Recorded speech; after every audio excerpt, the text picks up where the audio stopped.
Keep it going, it's a long walk. It's a big theater.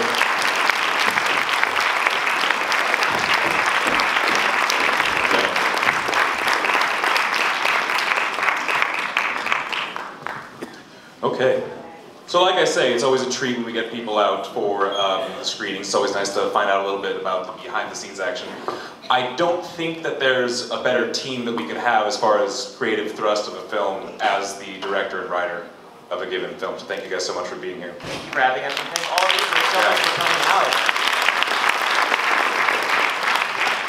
So, not to push you aside right away, Daniel, but always, of course, we start with the words. So I'd kind of like to start off with this. It's obviously a really brave project to begin with. It deals with a lot of difficult subjects, and I'm curious as the writer, where did this whole idea start with? I mean, it's not an easy subject to just dive into, I imagine. No, so about 10 years ago, one of my best friends was actually running a support group for women with chronic pain, and he would just tell me these great inspirational stories about these women. And being a perverse Irish Catholic cynic, one day I just thought, what if there was this woman who was just confrontational and just, you know, antagonistic? And I sort of considered that and then didn't think about it, but that character I just couldn't stop thinking about. So I wrote a short story initially, and through sort of a circuitous journey, ended up adapting it myself and entered a contest that Daniel was one of the judges. So he contacted me and said he wanted to do the script, and I thought he was punking me, but I was like, my brother put you up to this, didn't he? He was like, but you know, it came from that friend, and also on a more serious note, my brother had a tragedy where he lost a child, and so I think this was just between my friend's support group and my brother's situation. This was a way for me to deal with that. It's difficult to watch the film and not imagine that whoever wrote this, whoever put this together, had some kind of connection to the subject matter just because of how raw and real it seems. Daniel, first reading the script, what were your first impressions when you first saw that? I just thought it was amazing. I mean, it is such an unusual thing to, you know, to be judging a screenwriting competition and then come across something that you not only feel is, you know, just an example of beautiful writing, but something that like awakens this thing in you where you're like, I have to direct this movie. That's fine, don't worry. Every now and then this whole thing collapses. Good night. We'll survive, it's fine, don't worry. The director guy got boring. So, anyway, so I thought it was so, I thought it was so beautiful, and I think, you know, for me, there was something about the way that Patrick wrote this story that had this wonderful universality to it, because it is about chronic pain, and it's about being addicted to pills, and it's about all of these other things that you see in the movie, but it's also about somebody who is stuck in a very profound way, and goes on this journey to become unstuck. And I think that is something that's universal to all of us. I think we've all experienced the kind of a thing, and I love seeing stories of that in movies. So I think that was the thing that really drew me in. As much as it's a really interesting and kind of, I mean, original, I really don't see this kind of subject matter a lot, an interesting framework to put Claire's story in. Claire's story is still kind of this ubiquitous problem. That it's a conflict that you see a lot, where it's somebody who's already kind of combative and confrontational throughout their entire life, and now we have this person who actually has a good reason to be, and you kind of have to go through that journey with her. Yeah, and that was the other thing I just thought was so brave about the screenplay, is that, you know, Patrick really like allows things to unfold slowly. You know, you're not giving up information kind of right at the beginning, and you have to kind of like hunker down with this sort of difficult woman, you know, and watch her be this way and sort of have faith. And I thought that was a script that really celebrated its audience's intelligence, and that was one of the things that I loved about it. Absolutely. I mean, just dealing with the raw script, it's difficult to stick with for lack of a better word, an anti-hero that early on and for so long without understanding the reason behind that. So you walk a fine line with the script, kind of making sure that we don't totally lose connection with this person, and yet she's not an immediately sympathetic character at best. Was that difficult to kind of... Yeah, that was the hardest. balance? I mean, the hardest part of writing it was just getting that tone right and that balance between the humor, because I think there's funny moments in the script, but also keeping it dark. And it was hard. I mean, definitely you tweak something and it changes the tone almost completely. Without, obviously, I'm already a sycophant about the whole film, but I think you did a fantastic job at that already. Oh, thanks. So we have the raw materials. We have a director who, through a wonderful circumstance of being a judge, has found a script that's fantastic, a fantastic script. Where do we go from here? How do we get to the final product now that we're looking at with these A-list celebrities? And as far as I understand, it was a relatively quick production. Is that correct? It was stunningly fast. I mean, just to put it into perspective, I first read Patrick's screenplay in, I think, the end of June 2013, and we premiered at Toronto in September of 2014. So it was all of 13 months from the moment that I first read it to the moment that we premiered. And the first film that I directed, Phoebe in Wonderland, was 13 years from inception to completion. So that's that story. I like the story a little bit better. Sure. It was very fast. We swept in, my producing partner and I swept in and optioned the screenplay from Patrick, and then we worked with him for a little bit, and then sent the script out to all of the sort of talent agencies simultaneously, and it got this reaction that you sort of, you know, dream of happening, but almost never happens. And it was just wonderfully rabid, you know, these sort of agents, like, just, you know, really campaigning for all of these incredible actors. And so I realized that we were going to have tremendous options in terms of casting. And that alone must have been a fantastic feeling. I mean, knowing it's a difficult script. I mean, it's very brave and original. There's a lot of unique stuff going on in it. Kind of putting yourself out there and not really being sure about how it's going to be received to get that kind of reception must have been fantastic just right off the bat.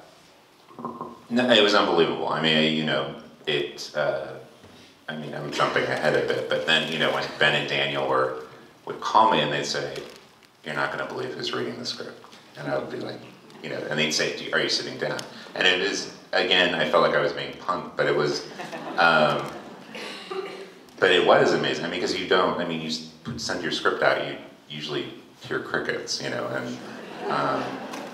and this just seemed to go so quickly. I mean, we met in like July of 2013, and then by 2014, I mean, the movie was in production.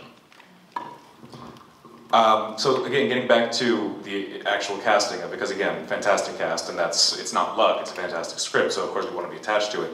I did read that, Daniel, you're a big Jennifer Aniston fan to begin with, is that correct? It is. I mean, I loved her in this movie, The Good Girl, which I thought she was, you know, so, and just for years I've sort of waited for her to want to come back and do something, you know, dramatic. Exactly. I also, one of my favorite movies is Ordinary People, and, you know, I think Mary Tyler Moore's performance in that remains one of the sort of the best film performances of all time, and it's not a dissimilar thing in terms of, you know, an actress who's primarily known for her comedic work, including a long-running television show, who then is cast in a dramatic performance, and I thought, you know, just delivered so spectacularly. So I think with, you know, the kind of Good Girl and then the kind of the Ordinary People dream in my mind, you know, it seemed like it was, you know, it seemed like such an unexpected choice and something, and that excited me. Absolutely. And now having seen the film, I mean, obviously, I can't imagine anybody other than Jennifer pulling that off. I mean, again, it's that balance of dire circumstance and this profound sadness, but also these really comedic moments, which are pulled off so well both in writing and in the direction, the execution of the direction. It's, I mean, as we were sitting here, the entire theater was erupting in laughter. Am I not correct? We were all enjoying this. There was, of course, the little section of dialogue, and I have to bring it up, I'm sorry, because we are the Orange County Film Society. And I wonder if you know what part of the script I'm talking about. I'm throwing this one to Patrick. Okay, so full disclosure, I love Orange County. So my husband and I lived in Tustin for 2 years, and he worked for an engineering company in Anaheim. Some people who worked at the company are here, I think. So we lived between a Shakey's Pizza and a Thai massage parlor on First Avenue. And then our apartment was called Villa Viento, which means literally House of the Wind. And it was constantly being raided by the cops. There was like a pot dealer there. So I drew on that, not the rest of Orange County. It's just my little section of... It's wherever you are not, that's the part of Orange County. Yeah. I did want to point out that we're dealing with an Orange County native, so we're allowed to speak that way about Orange County. I just wanted to make sure. It's not an outsider. It's okay.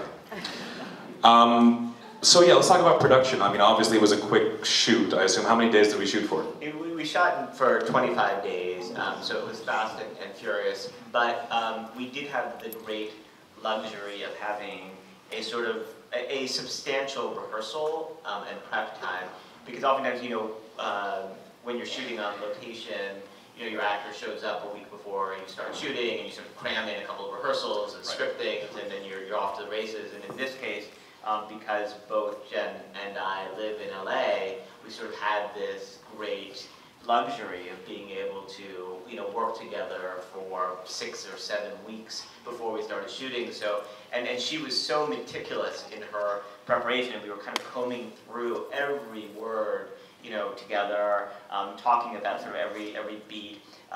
She was identifying this physicality very specifically, what was the nature of the accident, where did this chronic pain... Which is such an important part of the performance, obviously. Such an important part of the thing. Even her vocal quality, I don't know if you were able to tell, but she sort of dropped the timbre of her voice, and that was sort of, partly to take us away from the Jen Aniston that we know.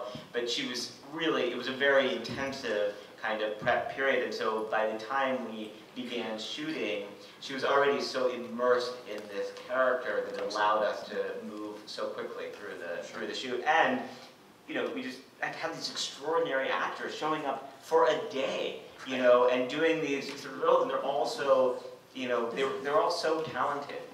So I think that enabled us to kind of move at a very rapid pace as well. Sure. And I get this is one of my stock questions, but what was it like seeing, after 13 years after writing the story, what's it like seeing Jennifer Aniston bring that to life on screen? It was like having the most amazing out-of-body, non-drug-based experience of your life. I remember the first shoot was with Sam and Jen are at the cemetery and he's hanging the wind chimes. So we're at the video village where you've got your little, headphones and you're watching a thing. And the minute Jen opened her mouth, it was weird. It was like she became that character. It was like it was suddenly not just in my head anymore. It was this other thing. And so, It's interesting because, obviously it's an amazing characterization, and what she was able to pull off in this film is remarkable. The idea of rehearsal times before shoots begin has kind of just gone by the wayside in terms of producing films. We just recently saw Into the Woods at a DGA screening, and they were talking about how they treated it like a Broadway performance, where they had just months of preparation before they could rehearse and rehearse and rehearse. I was wondering if you could just speak to that, the idea of having that rehearsal time and what that adds to a performance as opposed to just having to break everything down day of. Well, it's such a gift, and what we also, I'm a big believer, there is a certain magic that you have to preserve for the day. There's certain actors, but they're few and far between who can really, rehearse something at full volume and then deliver that kind of fresh performance. Doesn't dull the edge over and over. Doesn't sort of dull the edge. But I think what I am a big believer in is taking the actors into the actual spaces where we are shooting and letting them sort of feel those environments. So we spent a couple days in Claire's house, we spent a couple days in Roy's house, in the Sam Worthington character house, so that they could sort of, and we would block out those scenes there and then sort of get a feel for the scenes in the environment and a feel for the location. And I think having that familiarity with their physical spaces also sort of helped them. And so much of the film actually does take place in Claire's house, so having that, that time. And, she and Audrey Adriana Barraza, who plays, Silvana. Who's fantastic. She's so, and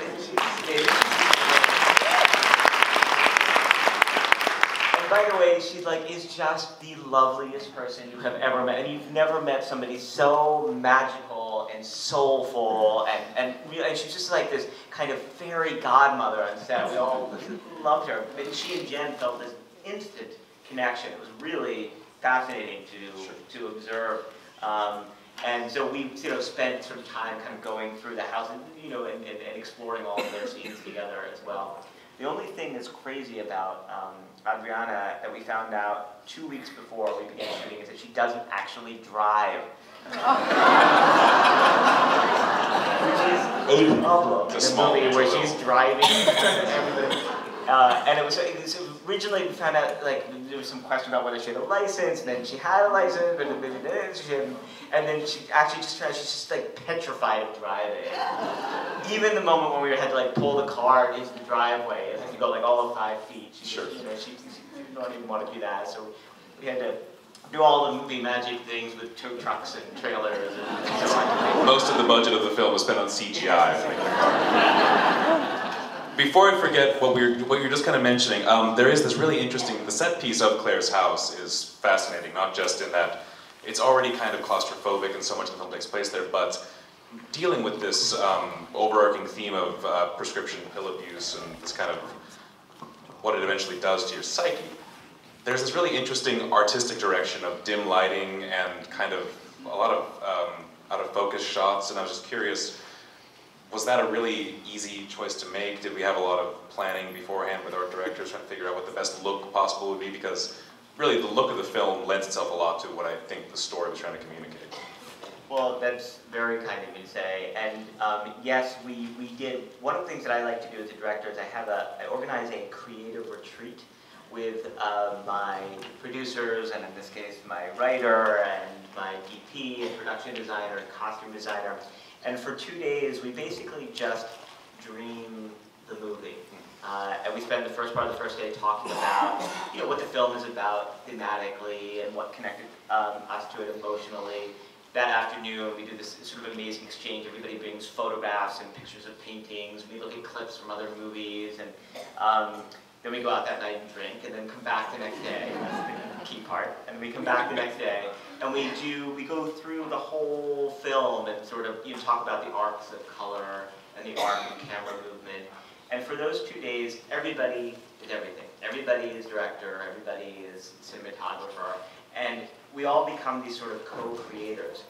And I have found this to be an incredible tool in all of my movies because it allows everybody to have this sort of the same kind of vision and to work in concert with each other. So all of those choices about color and so on, and with her house, I felt early on that it should be a modern style house because I felt that she's a character who has very strong boundaries, and that was sort of, there's something about this particular house that we found. It's almost like fortress-like exterior, and these very sort of sharp grid-like edges, which felt so right for a woman who's drawing these very strong boundaries between herself and the rest of the world. So every single choice about, the architecture and the color is kind of thought through, but hopefully doesn't call attention to itself. I think that is the art of great art direction and costume design, is when you're not distracted by that. Sure. And I think you were definitely successful at doing that. Patrick, if I can ask you, was that surprising to be included at that level for the production? Because normally a screenwriter can write a script, hand it off, and they might not even go to set. I mean, they might be chased away if they try to get on. No, We tried. They couldn't get rid of me. I've talked to writers now that have had movies made, and my experience was completely atypical. I mean, I was involved, like you said, at the creative retreat. I was involved. I was invited to every shoot. And usually I think what happens is they do sort of take the script and go, thanks, and then you come to the premiere if it eventually gets distributed. But you guys were so generous with me just including me in the whole process, which was great. I mean, just as a screenwriter, you watch everything and you learn so much about the next project, the next movie. Is there any part of the final project that you, the final product that you look at now and you think, I'm glad that I was there to kind of give my 2 cents for that one because that's how I had it pictured when I first put it together in my head? No, actually, I think I almost ruined one of the shots. Let's hear about that then. So, this is going to sound so like gross, but laughing at your own lines. But the scene where Adriana is ranting and raving at Jen, and you just follow her and she's screaming in Spanish. And I didn't really know what she was going to say. We sort of told her basically what to say and then, you know, let her come up with the dialogue. But every take I would laugh. You remember I was like really loud and people were just kind of, I was so obnoxious. But no, there's so many things that I actually feel are so much better than the script. You know, just, especially I love the scene where she sees the photograph. I love, you know, the scene in the hospital with Anna Kendrick. I mean, there's the scene in the bar with Sam. I think all these things were just, you know, when it all comes together, the production design, the costumes, the actors. I mean, it must be amazing to see it finally come together. Daniel, any favorite days on set for you that spring to mind? They were all favorite days, honestly. I mean, I know this sounds like the sort of the cheap answer. Oh, well, okay. I hated the days on the process trailer dragging like with the tow truck and the car. And I'd say the first day, this was a good learning lesson for me because the first day, the way the schedule worked out, we had to shoot the scene in the car with Sam Worthington and Jen and the little boy who plays and so it was, you know, you're on this giant tow truck thing and trying to direct through walkie-talkies and, you know, I learned my lesson about like what not to do on the first day, and it involves not having a tow truck and not having a 5-year-old kid in the same scene. So that was a great learning lesson for me. And every time, you know, we got into the cars things, it was just, you know, it was always, it felt like it was just harder to communicate. Sure. Besides that, you know, it was a very joyful shoot, and as sort of dark and difficult as the material is, I think there was a sort of a camaraderie that got formed, you know, with all of the sort of the cast and the crew, and Jen is such an alive person that, you know, it was a wonderful kind of light feeling on set despite what we were shooting. And then we would have these like magnificent actors show up for a day, so they would sort of inject this energy into it. You've got Bill Macy, and then suddenly it's like everybody has to raise their A game, but then the next day it's Felicity Huffman, so you're like going even higher. So it was, I think we all felt so lucky and so grateful. It was really, it was a first for me in terms of shooting a film for the overall sense of kind of gratitude and excitement that people felt. I'm going to ask one more question for both. I don't mean to dominate. I'm going to give everyone a chance to ask a question. I'm going to ask one more question to both of you. So we find the script. That's this fantastic new idea. We put it together, we cast it, we shoot it in 25 days. It's been under a year, we have a finished title, and we go to Toronto, one of the biggest film festivals in the world. How was that experience for you guys? Again, it was this theater that sat 1,500 people, and my mom and my brother were there, my husband, my niece was there, and it was just, there were a lot of reasons. It was just, you know, as a writer, it's amazing to see you work up there. The first 5 minutes I stopped breathing, and I just was like looking at the audience going, oh no, are they getting bored? Are they, oh, don't go to the bathroom, this is a really good part. But then I just relaxed, and it was so enjoyable, and just I mean, you were there, the standing ovation at the end of it was just terrific, and really gratifying. Oh, you know, the thing that was most remarkable about Toronto is that we hadn't previewed the film, which is unusual, and that was sort of a great credit to our producers who had a lot of faith in the movie, because usually they want to go and put it in front of a test audience and get some numbers to make sure that it really seems like you guys weren't interested in just taking your time at any step of this whole thing, just getting it done and getting it out there. But you know, that's something that I think really helped us, because I think it allowed us to maintain like a purity of vision in making the movie and avoided some of those moments of second guessing that it can occur. And you know, for anybody who sat through, you know, those preview screenings, you know, there can be sort of one random comment, you know, that somebody makes that the studio chief feels like, oh God, we've got to go, you know, rework the second act. And so, you know, and we didn't do that in this one. So I think the largest number of people that we've screened it for before Toronto was about 8. And then we showed up and it was 1,500 people. And I think it's a bit of a change. It was a bit of a change. And you know, I at that moment can't really watch the movie, but I'm sort of just absorbing everything that's going around. And there was so much laughter in that screening, and you know, and then you could hear people sort of audibly sobbing at other points, and it's you know, it's an amazing feeling. You know, it's an excellent point to make, because so often now these projects get watered down by too many cooks spoil the broth, really is what it comes down to. And this film really reads like kind of a direct vision of somebody trying to communicate an idea. So congratulations if nothing else, and obviously we heard everybody in here. It was great, obviously we like the movie, so it was gratifying to hear everybody